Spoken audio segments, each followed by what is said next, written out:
Going to compare head to head ChatGPT and BARD from Google.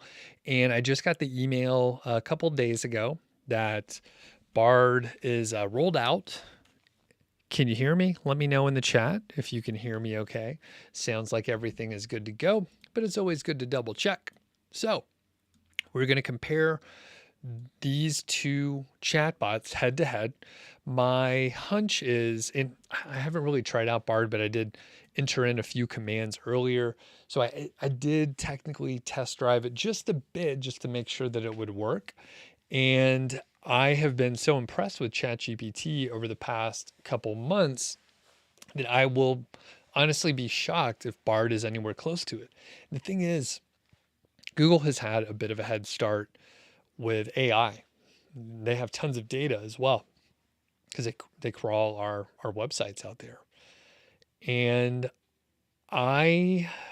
we've talked a few times here, and like Google probably has really good AI, maybe more advanced than OpenAI's work that we've seen so far. But really, they haven't been sharing anything. So like to get, the AI to a spot where we can use it like ChatGPT, Google is kind of rushed. So I'm kind of expecting BARD to be a little bit inferior generally. So we'll see how it goes.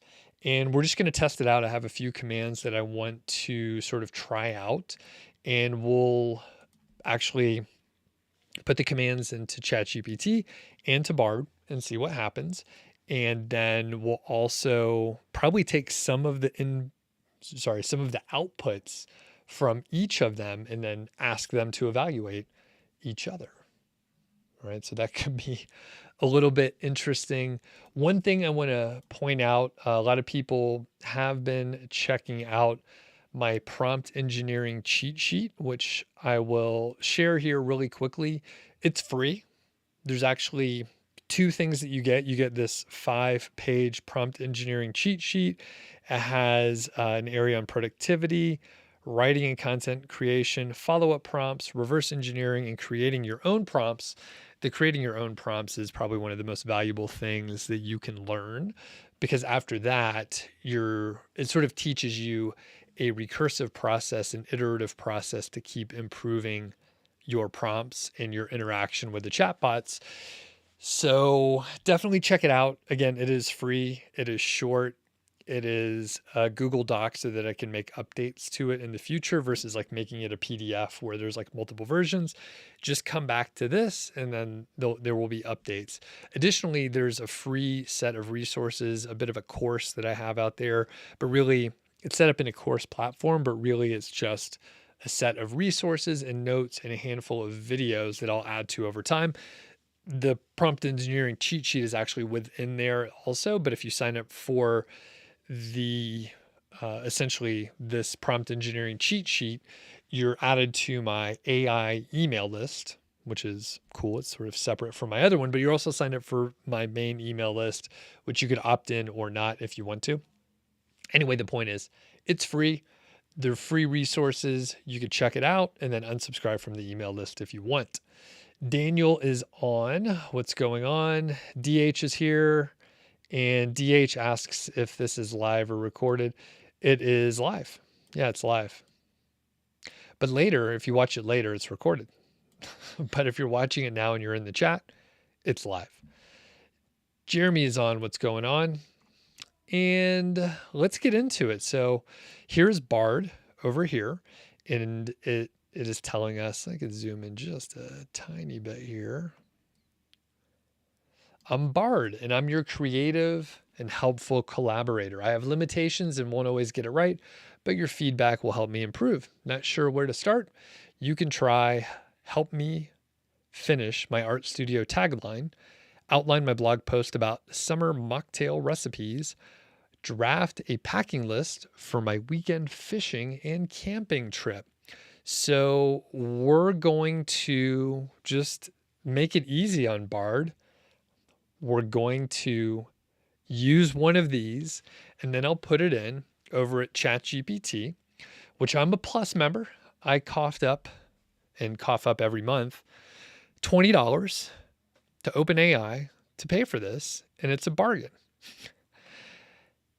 Because I'm paying for Plus, I can, get the latest and greatest, and apparently it's a little bit faster.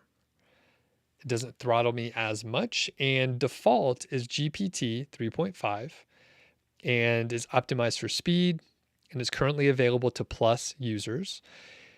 It is 3 out of 5 for reasoning. It is 5 out of 5 for speed and 2 out of 5 for conciseness based on OpenAI's published information. GPT-4, which we're going to use that today. Let's try to beat up on Google if we can. GPT-4 is the most advanced model available to Plus subscribers. It excels at tasks that require advanced reasoning, complex instruction understanding, and more creativity. It is 5 out of 5 for reasoning. The speed is 2 out of 5, and the conciseness is 4 out of 5, which is pretty good. The thing is, if you use GPT-4, because it's so slick and popular and processor intensive, you are limited to 25 messages for 3 hours. Expect significantly lower caps as we adjust for demand. And I suspect that because I have the Plus version, that I have maybe priority access. I'm not even sure because I upgraded, right? I'm not checking to see what the non-Plus people get. But my guess is you either get a even more throttled down GPT-4 or you can't get to GPT-4. Let me know in the chat if you are not a paying OpenAI customer. Let me know if you can get to GPT-4 or if you are unable to unless you pay for it. I actually don't know. All right. And if you have any questions along the way, feel free to ask in the chat. If you're watching later and you want to leave a comment, that is wonderful. I love it when you leave comments. I like it because it tells Google that people like the video. So if you want to do me a favor, leave a comment. The downside, and I'll be honest with you, I'm very slow to get back with comments. So it's the internet. It's weird. I hate being in front of my computer, so I'm not spending time watching all the comments. If someone has an issue, I'll often try to resolve their issue. If it's complimentary, I usually don't say anything back. I read them all, but it might be a couple weeks ahead of time. I'm a bad YouTuber because I try to stay out of the comments. So that's just my own personal decision. I'm not good with social media, and I'm not good with communities. I'm good in person. If you meet me in person, I'm pretty good. So a couple comments before we get into comparing head-to-head BARD and ChatGPT as a battle here. Someone's goat says it's pretty incredible how a giant like Google can be destroyed by an AI startup. It felt like Google would be invincible. Yep. And I was going to, basically whenever companies get really big or an entity gets really large and they seem invincible, something happens. Like things always change. There are big, huge companies that are on top, and then something shifts in the market. It could be the consumer habits. It could be technology, like it has been for the last 20 years, some sort of technology. It could be some other type of innovation, but like there's always some sort of disruption. And I forget the stat. Like if you look at the S&P 500, or maybe it's the Nifty 50 from back in the day for the stock market folks, but basically we'll use S&P 500. There's only like one company left from the original S&P 500, and the rest are gone. These are the biggest 500 companies in the US, and then they are they fall off the list. Someone check the math on that. I'm not really sure if that's right, but basically it is amazing. And yeah, I think, Google still has a massive footprint, and they own the search engine market, but things could be shifting. How that shapes out over the next few years, probably some massive change, but like change still happens, relatively slow. Although when you zoom out in say 15 or 20 years, it'll be like, oh yeah, just this 18-month period flew by. Okay, Bradbury is on. Daniel is telling me that non-plus members or non-plus OpenAI users do not get GPT-4 yet. Loco SEO says, I have a free and paid version and I can't access 4 on the free account at the moment. Okay, cool. Just curious, why do you have a free and a paid account? Is there some advantage to do that? Just curious. Okay, so now we're jumping in to using BARD, and let me know in the chat or on the comments if you have played with BARD yet. So I'm going to put an outline my blog post about summer mocktail recipes. So, and we'll also kind of judge the speed. So there's a little swirly, sparkly thing here, and it actually just spits it out fast. So we don't have to wait for it to type. And just visually, that seems pretty good. So we have introduction, a couple bullet points. We have ingredient list. We have the instructions. We have tips, and we have conclusions. Here are some additional tips for writing a blog post about summer mocktail recipes.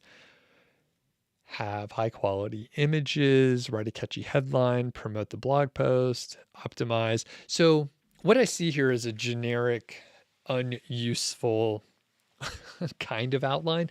So it gets us in the right direction, but I was expecting to see recipes and specifics. However, here's the thing. I'm not sharing my screen. So here's what we see. It always helps to share the screen. In a second, you guys are going to catch up and tell me that I'm not sharing the screen. Okay, so we have intro, we have ingredients, we have instructions, we have tips, and the conclusion, plus some additional tips. Thank you, Bradbury. I eventually caught up. The thing is, we get 3 versions of the draft, which is pretty slick. So we can see the others and see if there is a list of the mocktail recipes. There are not. There are not. It just tells us put some recipes in there. And they're all fine. They're just a little bit of a different version of roughly the same thing. But I like the option to choose from 3. 3 is the perfect number. 1, obviously you get no choices. 2, it's just like good or bad. 3, you can kind of see a trend. And if it was more than 3, it's hard to make a decision on that. So we'll stick with the first one here. And before we go on, I'm going to take this command and I'm going to put it over here at the GPT-4 prompt and see what we come up with.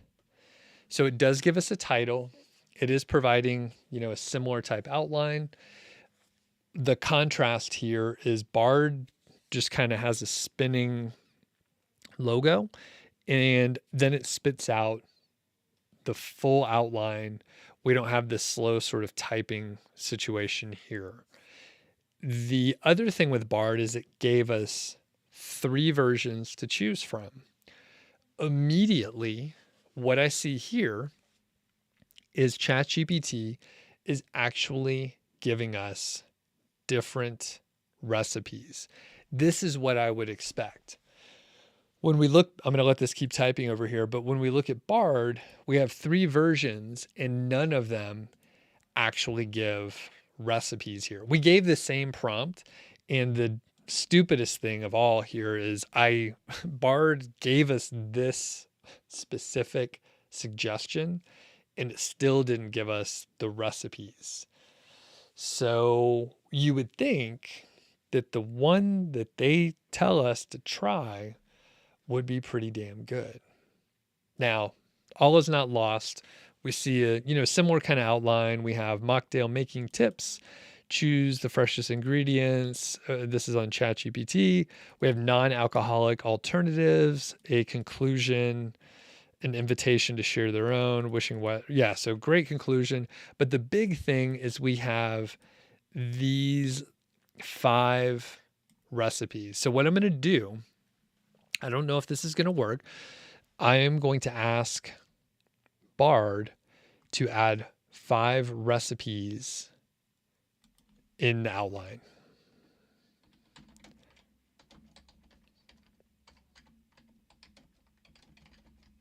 Okay, so I have read a little bit of the information, which will pop over to it, but to my knowledge, BARD may not have as good of a, chat history memory, or they might limit it in some capacity. So I'm not sure if it'll be able to do the same kind of thing. So very quickly, and I would actually say this might be a little faster. So we end up with 5 recipes for summer mocktail. So it didn't really add it to the outline, but it gave me 5 recipes in the right area. So we have watermelon mint mocktail. With just visually, the recipe seems reasonable.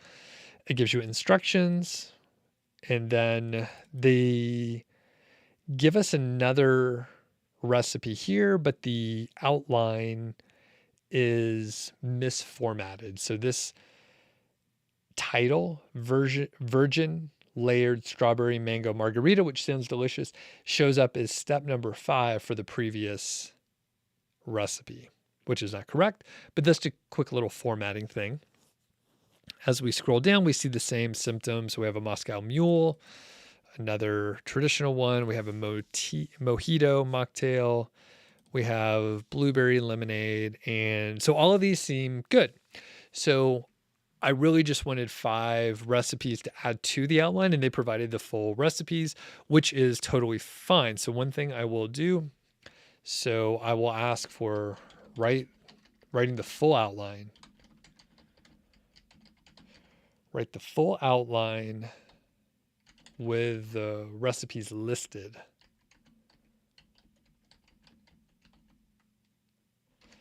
So I'm looking for everything consolidated, basically. So let's pop back over here and we'll ask for the specific recipes for these 5 so that we're kind of on the same ground here. So what I'll do, I'm going to copy and paste it. I'll say provide.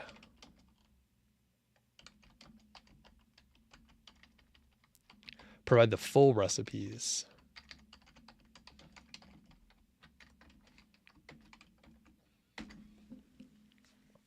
And then we'll list them out. And from a performance standpoint, it seems like BARD is pretty fast. It does a little churning, but then it provides the outputs all at once. It gives you 3 drafts. It appears for anything that you're writing out, it gives you 3 drafts. And we can see just the variation. So this one had the formatting correct, and they listed out the ingredients and then the instructions. So this is a little, we wouldn't want to see it like this, but that would just be a matter of like copying and pasting correctly. Same deal here. So the 2 of the versions here are not very good because of the order that they listed the recipes and then the ingredients. It's a little unusual. So draft 1 is the one to go with. So at least they fit together here. Isn't it? Or did it all list them out weird? Oh, wait, sorry. There were multiple versions. All of them turned out a little bit weird. All right. And Susan has a good suggestion for asking BARD who's better and then asking ChatGPT who is better. I wonder if they know that each other exist at this point. So back over here on GPT-4, ChatGPT, we see it's still writing everything out. It does appear that these are concise. They have the write information in the right order. So we have the name of the mocktail, we have the ingredients, we have the prep, and we have the serving suggestion, and then it lists them all out. So that's pretty good overall. And the next test that we'll do, so we asked for an outline originally. So next, what I'm going to do, I'm going to ask for an intro, and I'll ask for maybe a 350 word intro for the first part of the outline. And then we'll do Susan's idea. So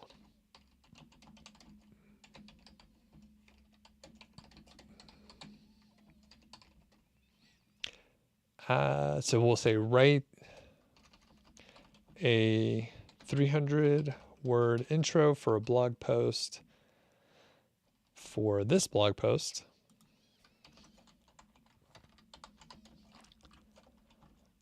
Here is the outline.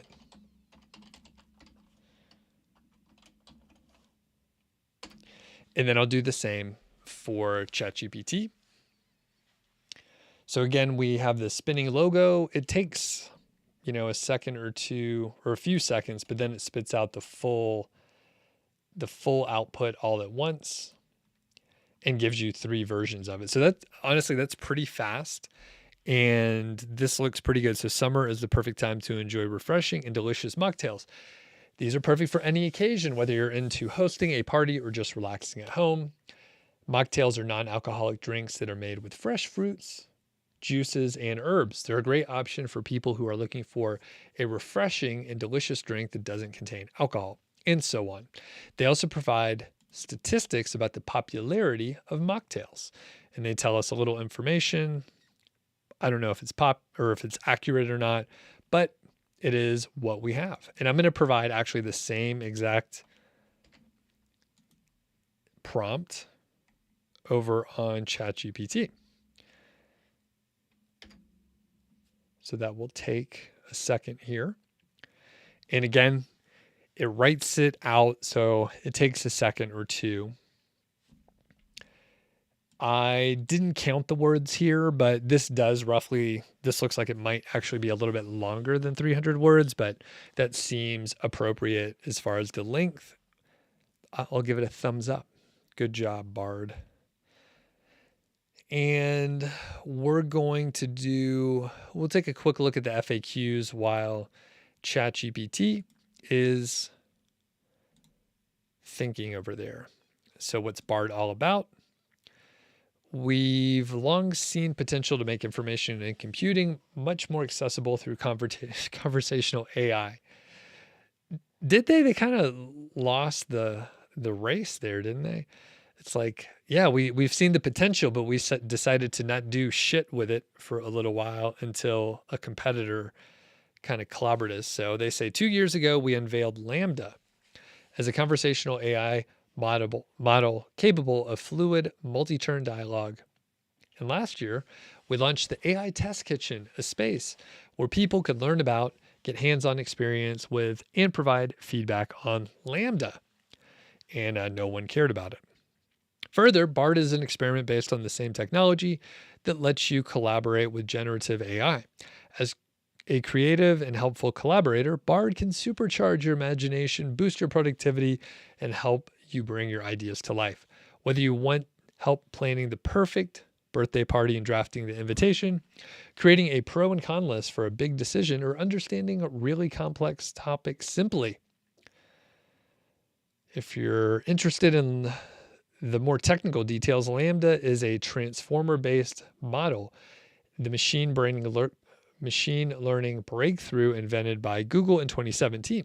The language model learns by reading, in air quotes, trillions of words that help it pick up on patterns and make up the human language, so it's good at predicting what might be reasonable responses. We are not going to read all of these, but I just wanted to read that first one. Is BARD accurate and safe? It's experimental and it might be inaccurate, so double check.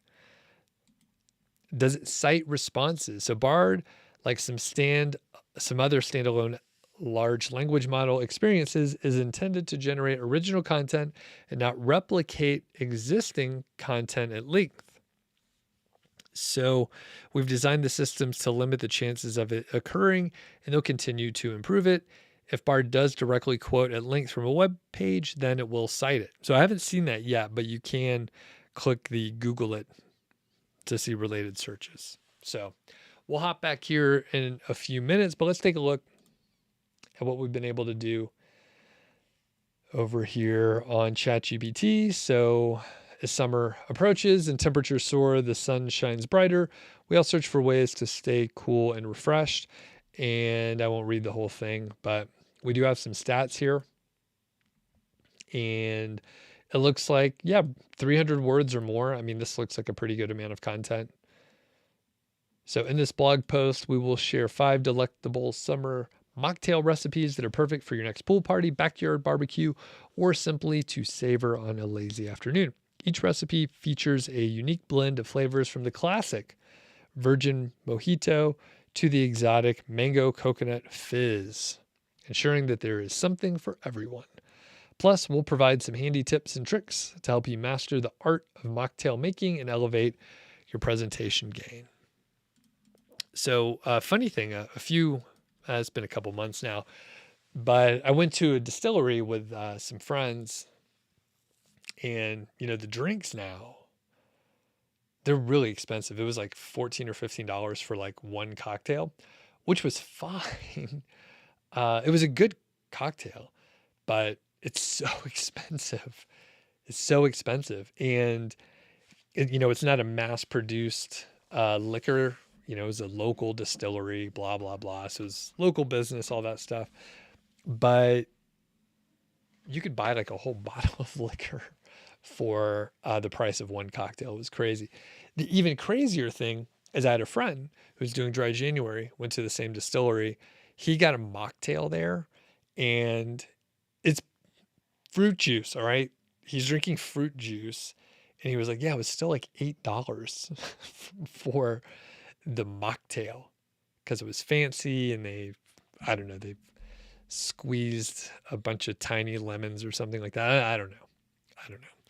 But it was expensive, and I was like, man, you could just drink some juice at home or it just gets a little pricey. If you're going to drink like more than one, it gets a little outrageous, a little nuts. Okay, so back on track here. Susan did have this great idea. Ask BARD who is better. So what we'll do here, I'm going to get a new chat for ChatGPT. We'll do the 3.5 model. I'm going to reset the chat here, and we're going to ask them if they're aware of each other. So, do you know of OpenAI and ChatGPT? We'll see if BARD knows.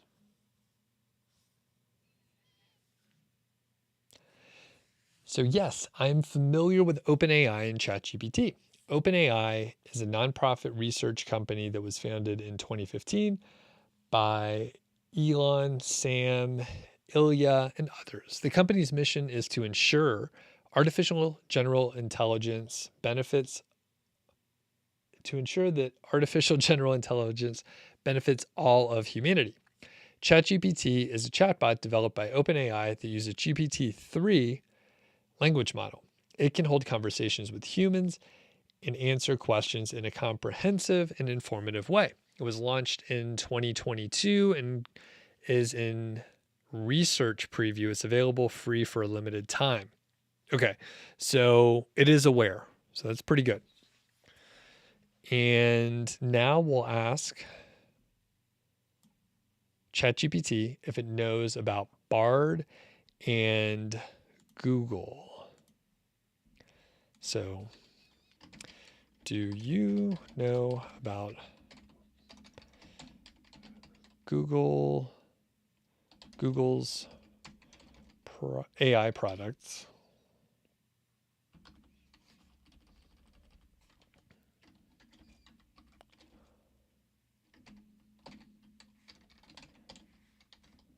Okay.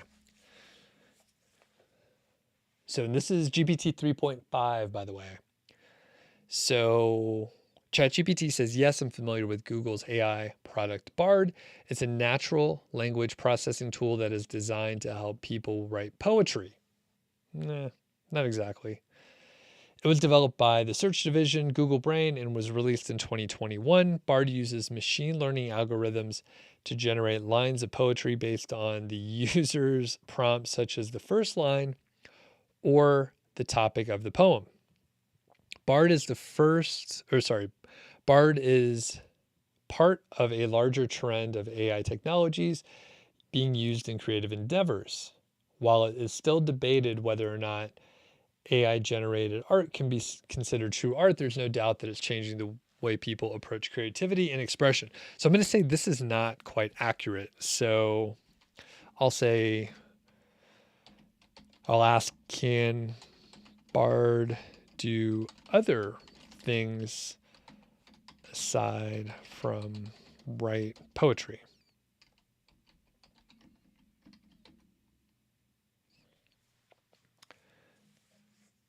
Okay, so as far as I know, all right, this is getting all fucked up now. So as far as I know, BARD is currently designed specifically for generating poetry, and it has not been programmed to perform other tasks. However, it's important to note that BARD is built on a larger technology called GPT-3. I don't think that's accurate, guys. Which is a language model that can generate text in a wide range of styles. So it's really it's confused. So while BARD may be specifically focused on poetry, the underlying technology that powers it could potentially be used to create other kinds of written content as well. And I'll say, are you sure? I don't think that's right.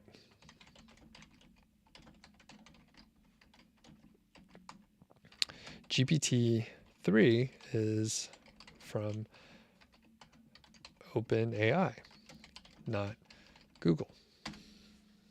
You are correct. I apologize for the confusion. GPT-3 is from OpenAI, not Google. Google has developed AI language models like BERT and T5, and they don't have direct development with GPT-3. So BARD is primarily designed for generating poetry and has not been programmed to perform other tasks. So I still think that ChatGPT is a little confused. So one thing I'm going to do, we have been using the 3.5 model. So I'm going to go to the 4 and see what we end up here. And DH tells me check with GPT-4 too. So let's see. GPT-4 should be a little bit more, should have more information. Okay, so GPT-4 is a little smarter, but it doesn't have as much data, and BARD is new. So it's telling us, as far as my last knowledge update in September of 2021, Google has not released an AI product called BARD, but it's possible that it has been released since then. So if BARD is a new AI product by Google, you might want to look up the latest information on the official website or through reliable news sources for more detail. So pretty big distinction between 3.5 and 4. So without asking further, GPT-4, if we asked if it was better than BARD or who's better or whatever, it would not know who or what BARD is.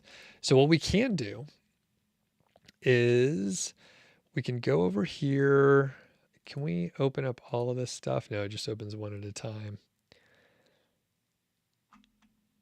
I was going to say it would be cool to just feed in a bunch of information from this and tell ChatGPT.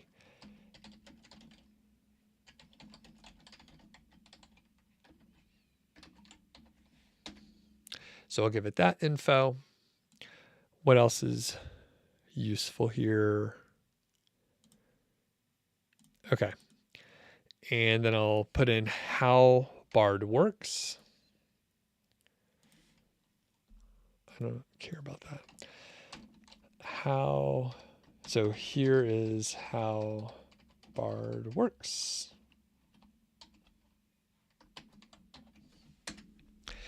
And I'm probably going to run out of my 25. So who can use BARD? How many languages? Okay, so that's pretty good.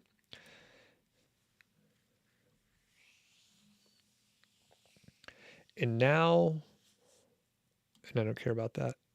So I'll ask ChatGPT. So is ChatGPT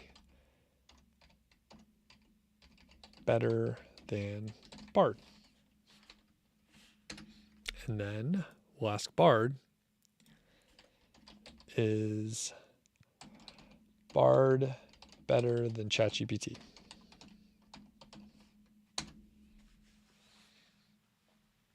And if you're just tuning in, BARD spins its logo and then tells you the answer like right away. So in contrast, ChatGPT does sort of this slow typing thing, but you end up with roughly the same amount of information. So while this is typing up, I'm going to take a quick little break and let my voice rest, and then we'll read out the responses. And this is from Odys, sponsor for today.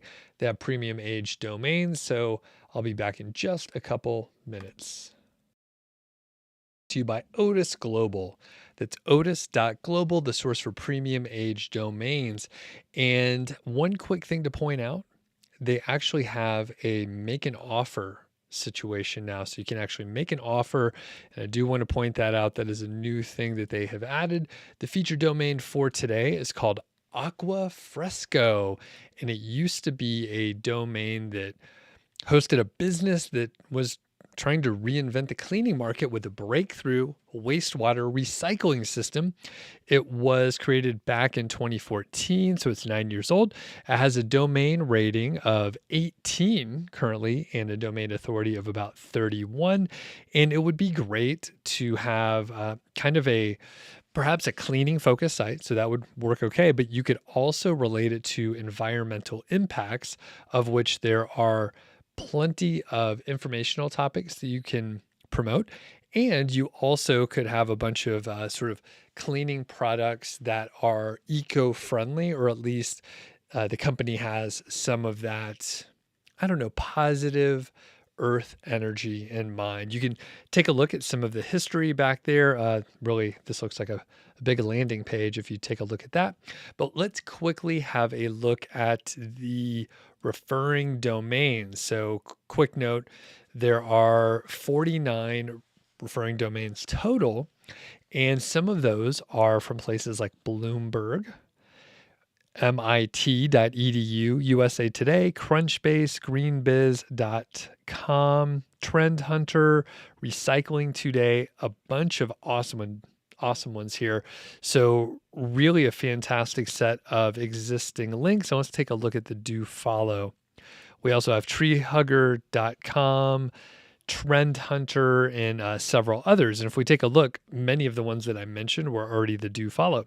If we take a look back at the overview here on Hrefs, we can, hopefully it'll load quickly, we can see how long ago it was since they got organic traffic. So like I said, it's about 9 years old. So there's some history out there. So this goes all the way back to 2016. You can see they were ranking for a handful of keywords, really some good ones starting in 2019 for a couple years. And it looks like about a year ago, they kind of stopped ranking for much. So currently they're not ranking for anything, though I believe this is still indexed in Google. So definitely a cool one to check out, especially if you're in sort of the cleaning area or anything eco-friendly, that sort of idea. Definitely lots of products that you can promote in that area, and really have some great partnerships as well. So thanks a lot to Odys Global. If you join using my affiliate link, I really appreciate it. You can get $100 in your account, which is obviously a benefit for you, but if you buy something, I might get a commission, which I do appreciate. So thanks to Odys Global, and be sure to check out their marketplace and great filtering mechanism if this specific domain doesn't really fit your niche for some reason. They have tons of others, hundreds of others, and they do have a make an offer situation now so that you can negotiate a little bit. All right. So thanks for sponsoring this, Odys, and be sure to check out the link in the description. One thing I didn't point out earlier as well, especially very recently, you can get the prompt engineering cheat sheet right here. There's a link in the description. It is free. All you have to do is go and sign up, and there's free resources within the sort of course platform. It's in a course platform. That was the easiest way for me to share that information, and I can make it a huge, giant repository of information, and it's all free. So I just made it freely available out there. You just have to sign up in the description. So I asked BARD and I asked ChatGPT which one was better. And like a real live TV show, I didn't tell you the answer yet. And then I went to a commercial break. But before, and then I'm going to string you along even more here. There were a couple questions here. So we do have J. Paul is in the house. What's up? Thanks for popping in. David did ask, do you need to refresh the chat browser after selecting the GPT-4 version?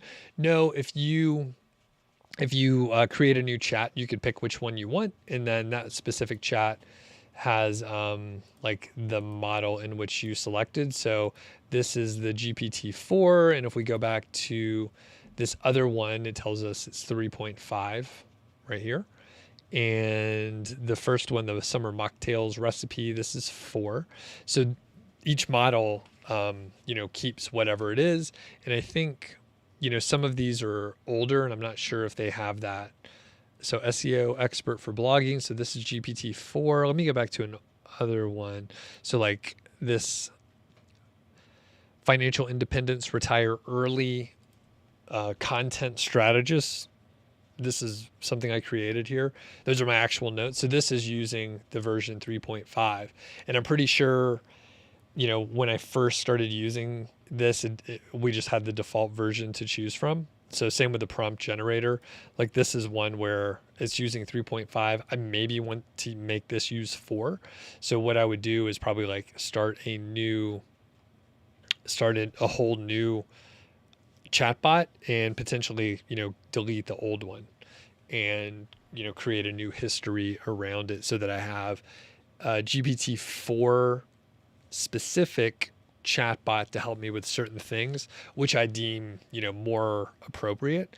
As I mentioned before, 3.5 is decent for reasoning and speed. It's not as concise, but 4 is high for reasoning and conciseness, but not as high for speed. So it's like trade-offs. And if you use GPT-4, which is only available to Plus users, then you are throttled. Like they only give you, at this point in time, it's 25 messages per 3 hours, which depending on what you're doing is plenty. If you're doing something where there's a lot of back and forth, then you're going to run out within the 3 hours. But to answer your question, David, you don't need to refresh the browser. You could just select the one that you want to use there. So let's start with ChatGPT. So number one, I made sure that ChatGPT version 4 knew what BARD was, and it did not. It says my last knowledge was September of 2021.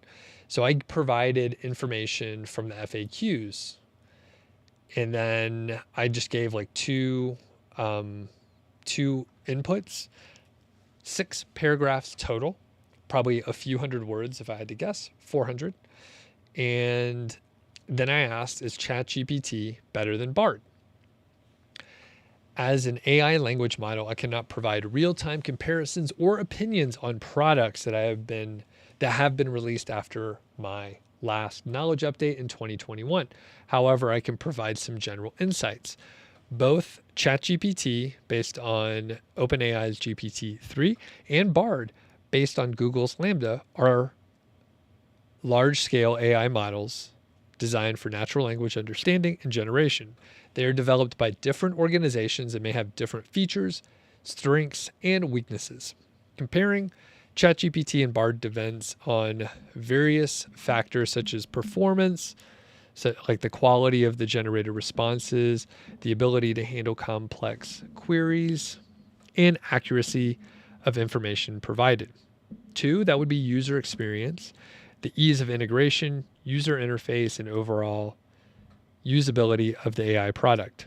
And three, use cases, the specific applications for which each AI model is designed and how well it serves purposes.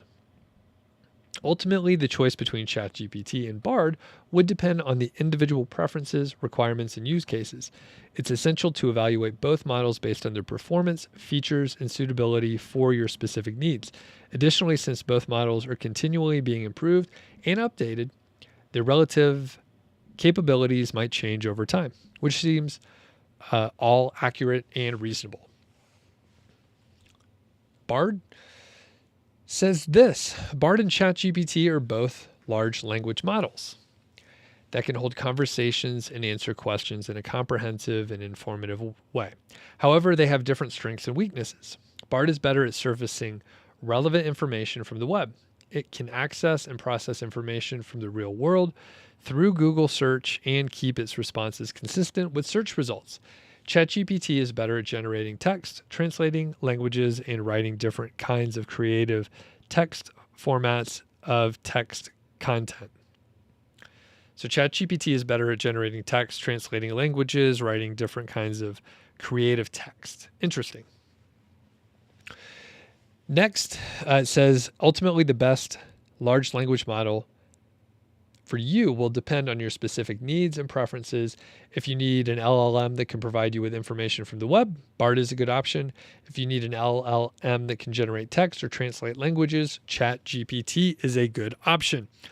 And I have to compliment both ChatGPT and BARD for providing relatively accurate information. They are both say their strengths and weaknesses to each one of the tools. Here's how you might decide which one can work for what you need. And one thing I'm going to do in a second, we by the way, I had notes to potentially go over, and we haven't even gotten to those at all. But one thing we can do, and I'll show it in a moment or two.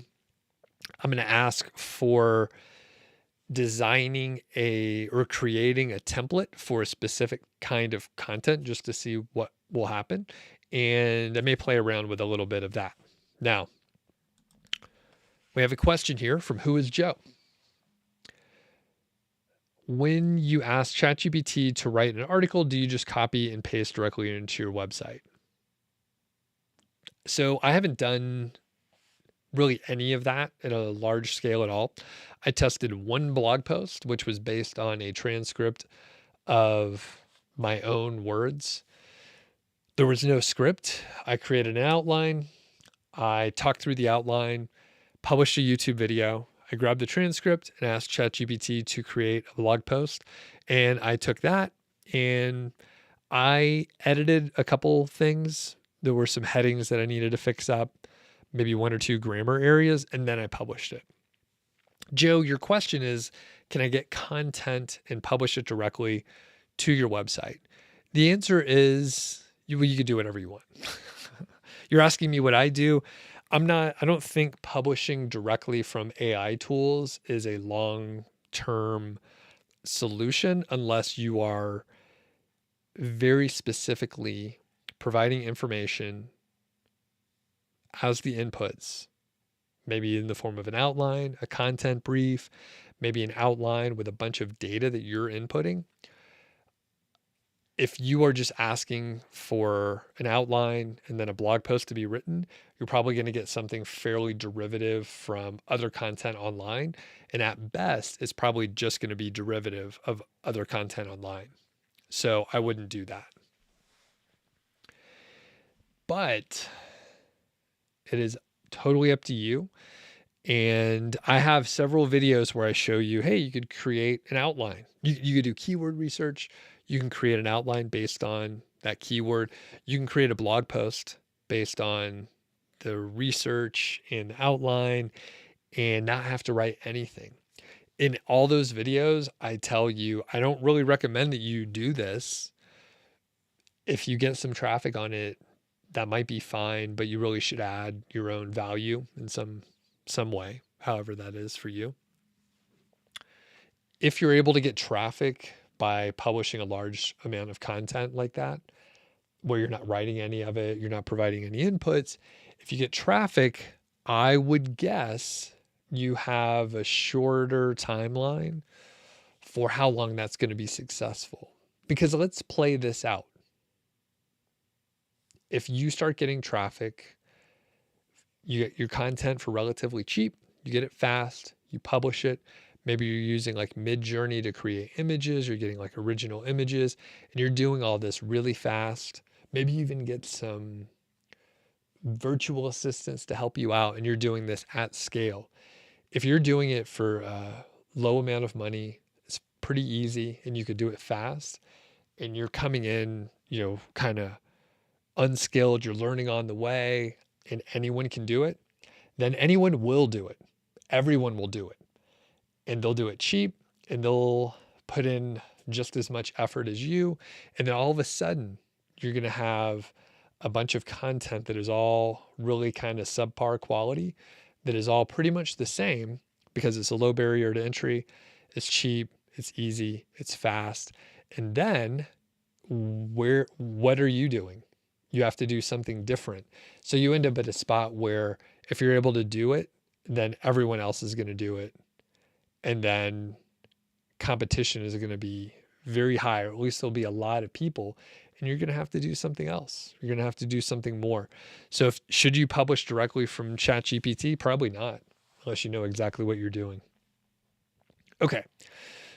So let's pop back. We just got a few more minutes here. And I am going to, so one huge issue, right? I wanted to go back potentially to the chat that we were using before to, ask for a template. So I'm going to reset the chat. And the thing is, like, I don't know if there's any history that I can go back to, but over here on ChatGPT, I have chatbots that I've trained specifically for certain things, which is really helpful. So to keep kind of a level playing field, I'm going to sort of like quote train them in the same way so that at least we're starting from the same point. So I'll say, you are a content specialist that will help me with my blog. And I see Frank's on. Frank says he's a little bit late, but that's okay. You could always watch the replay, and no one's ever tardy for these. So you're a content specialist, and you're going to help me with my blog.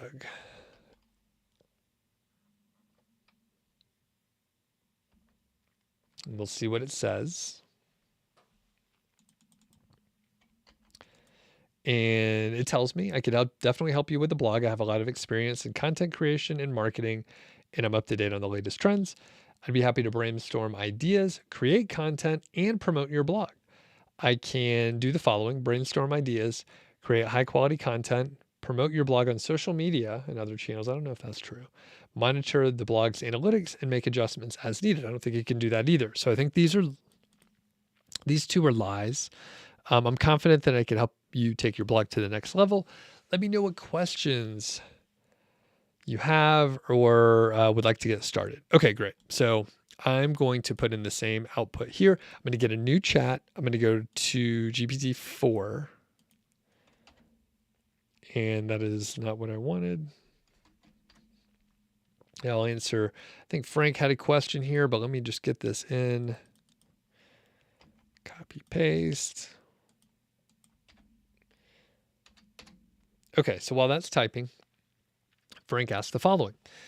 Do you think this will end up being a churn and burn site flipping moneymaker for short-sighted folks?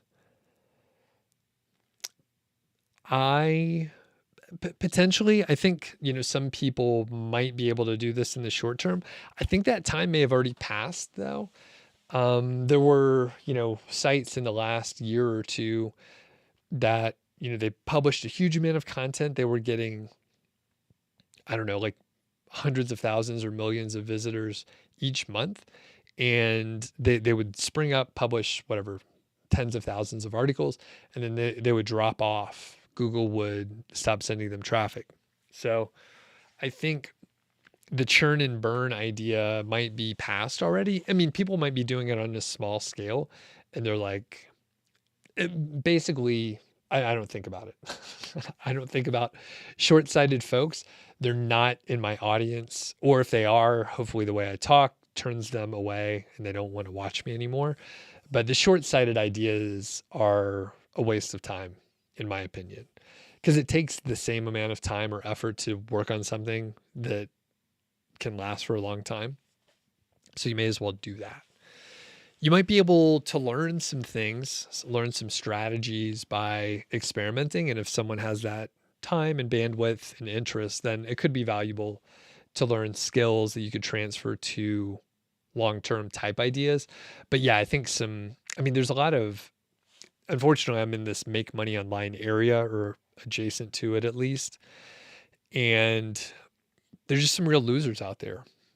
And they're trying to do like the easiest stuff constantly. And it's just, I did that in the beginning. I mean, that's the smart thing to do, is like conserve your resources, smallest amount of effort, biggest gains, biggest profits.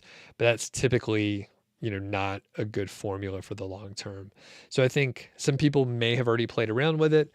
If people are able to do churn and burn site flipping kind of bullshit in the next several months, my guess is probably going to be the small scale stuff, which who really cares about that anyway. The interesting ones were the ones where people were doing tens of thousands of articles and getting, a huge amount of traffic, and they probably learned a lot. I mean, if someone can do that, they have a lot of resources, and they actually have very good organizational skills to be able to implement something at scale. Um, the other notable thing, and then I'll share what these bots told me. But the other notable thing is most people. Here's a little thought experiment. Let's say you had $50,000 per month to invest in your business, and you had no other constraints, right? Actually, forget that. You have your normal life constraints. You could only work X number of hours per week, whatever. But let's say money was not your limiting factor, and you had a 50K per month budget to invest in your site, 50K per month. There's a good chance most people would fall on their faces in the first few months, because if you're trying to hire a team and put some managers in place, it's pretty difficult to hire people and ramp people up. $50,000 a month, you could pay a lot of people a lot of money. So you would have to manage them. You would have to figure out what they're working on and when and what order that they're working on. And if you could hire, you could hire a lot of people for $50,000 a month. You would run into an issue with all the communication channels. So again, if you haven't done this before, you maybe wouldn't set up managers in the right place. You would have 50 people trying to send you emails all day long, asking you questions. You would quickly get bogged down. So the point is, the people that were doing these large scale sites organizationally and setting up systems and templates and having continuous improvement, like they have some skills if they're able to do that. They probably weren't doing it all by hand. Maybe there were some programmatic things happening, but regardless, they were doing a large scale thing, which takes skill. And my challenge to you in the audience, feel free to leave a comment or let me know in the chat. But yeah, if you had kind of unlimited capital to invest and you had 18 months or 2 years to do it, there's a good chance a lot of people would just fall down and be really confused on what to do for the first several months. And they would make mistakes because they don't have the skills to run a company and run a team of like, whatever, say 10 people or 50 people, where everyone is following your direction and you could do whatever you want. You don't have to get approval from anyone. You just can make decisions and have the vision and send people in a certain direction. It's pretty tough to do. So I'm curious what people think about that out there. Okay, so let's hop back and see what these tools can do. Hopefully I didn't forget what I was doing here. So I told ChatGPT and BARD, you're a content specialist and you're going to help me with a blog. So I'd be happy to help you with your blog. As a content specialist, I can assist you with various aspects of blogging: content planning, content creation, SEO, promotion. Let's start by discussing the blog's focus, target audience, and goals. Please provide me information about the aspects and I'll create an effective content strategy. So we are running out of time, so I'm just going to cut to the chase. I'm not going to answer all the questions.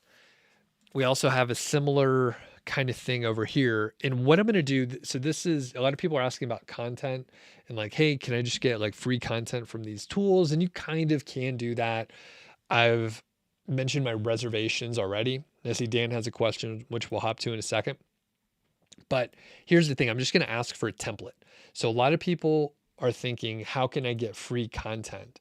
And the light bulb didn't go off for me on these tools, specifically ChatGPT, until I stopped thinking about getting content written. And I thought, what administrative, virtual assistant, researcher, what kind of help in those areas can these tools do?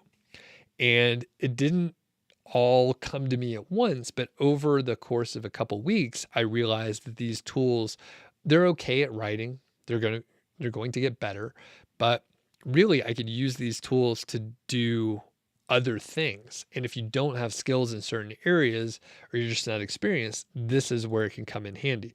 So I'm going to ask for a product review template. So I'll say,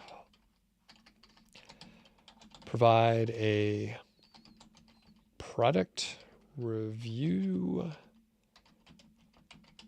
template based on best practices for niche websites. And I could say use the Wirecutter review website as a reference. So I'm not sure what we're going to come up with here. I did not test this, but I asked for a template and I'm going to go to BARD and I'm going to ask for the same thing. So the point here, and the point that I want to emphasize, and what you'll see in the prompt engineering cheat sheet, which is free, link in the description. Check it out, everybody. Basically, you can use these chatbots and AI in general to help you do stuff like this. You can ask for a template for a specific content type. You can ask for a job listing for a specific role on your team. So the example that I gave earlier of if you had unlimited capital that you could invest in your business and it was 50 or 100K, it doesn't matter. It's just imagine more than you would have as a normal person working on something on the side. If you had a huge amount of money to invest, you would want to hire people. So you could say, I want to create a team. I'm going to need some managers. I have X amount to invest per month. What team would you set up? Who would you hire? What order would you hire them in? So you could ask stuff like that, including, give me a job listing that I could put on Upwork for this role. what are questions I should ask during the interview while hiring for this role? And you could basically get all this great information where, personally, I've actually hired something like 50 or 80 people to like build a team up and have interviewed, 2 or 3 times that number. And if you haven't done that, then you wouldn't know what to look for in a resume or how to sort through or what questions to ask. But you can get those given to you on a silver platter. Okay. So here we have ChatGPT. I asked for a product review template based on Wirecutter review website and to put, best practices in there. So we have a title, we have a catchy headline, we have the intro, we have a bit of an overview, including the product name, manufacturer, key features, price range, pros and cons, in a bullet list. And then we have the product description, performance, ease of use, durability, price and value, alternatives, and the conclusion. So this is pretty much what you would need, right? Pretty cool. So ChatGPT did stellar with that. BARD, they have the intro, we have the features, we have the pros, cons, overall, we have the rating and a conclusion. So, just looking at these and knowing what I know about product reviews, honestly, BARD is fine. This would be a usable situation here. However, when I look at ChatGPT, this is more thorough. There's a little bit more information here. So what we can, you could use this as it is. I'm going to look at this and ask for something. I want more detail in the features and the pros and cons. So I'll just say like, add more detail for the features,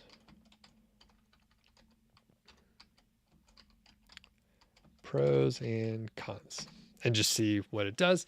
And while that's going, I'm going to answer Dan's question. So Dan says, with that being said about using AI to write articles, how do I feel about using it to write an ebook that I use to generate my email list? I think that would be a much better way. And I've mentioned this on maybe some interviews and just some off the record conversations that I've had with friends or peers.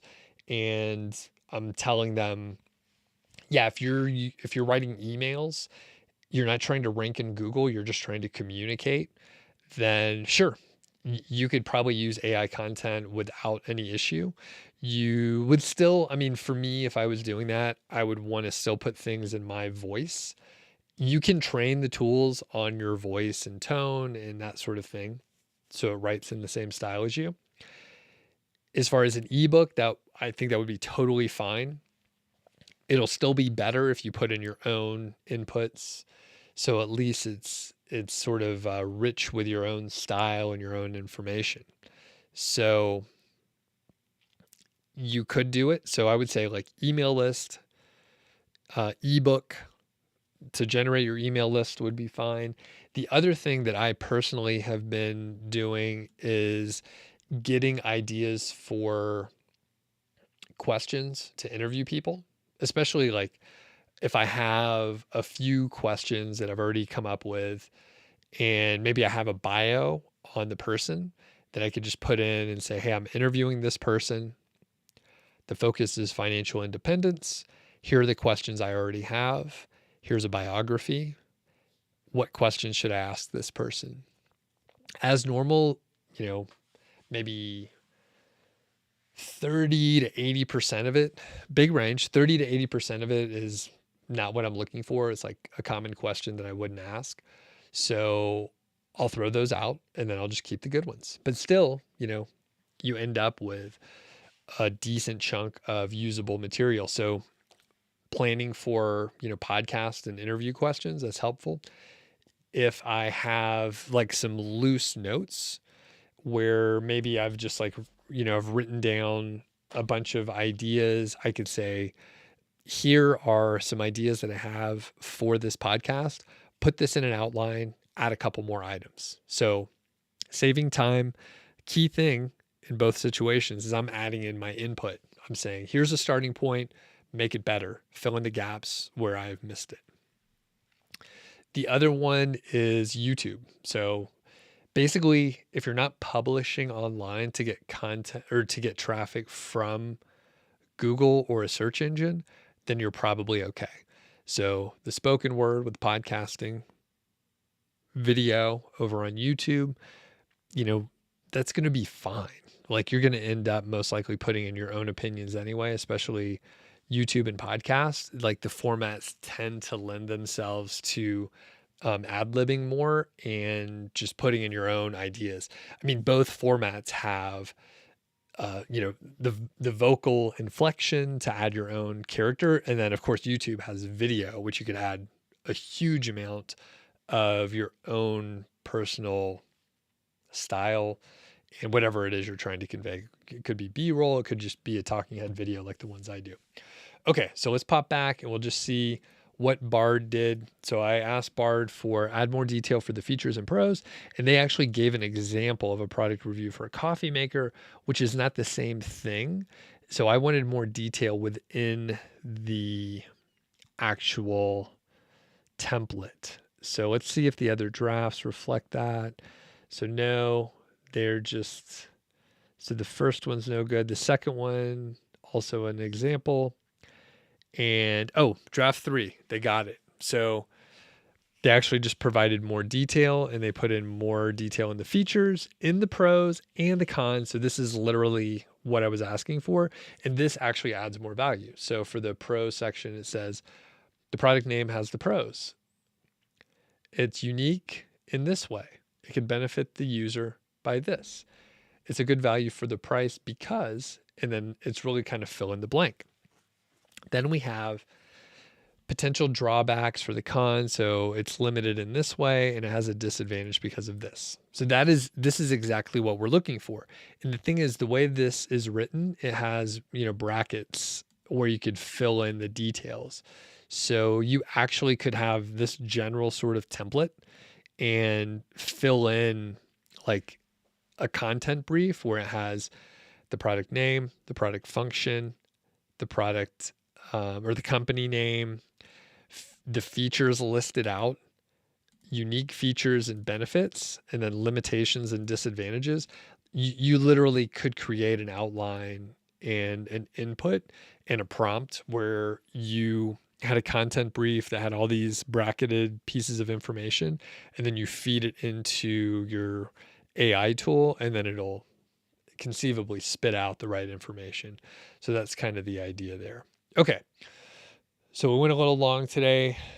If you're new around here, thanks for checking out the video. Check out some of the other videos. There's a lot that I'm doing with AI tools. So highly encourage you to watch some of those other videos. And I'll probably do, I don't have a set schedule, I kind of do my own thing. I have a very small team. And when I'm inspired, I do a handful of videos. I have a couple on a list here that seem pretty good. So I'm probably going to play around with a few of those and see how they do. If you want to sign up for the email list, check it out. I have another podcast on financial independence and personal finance if you're interested in that stuff. So thanks for checking it out, and we'll catch you on the next live stream, which is next Tuesday. Yeah, I do Tuesdays, noon Mountain Time. Thanks.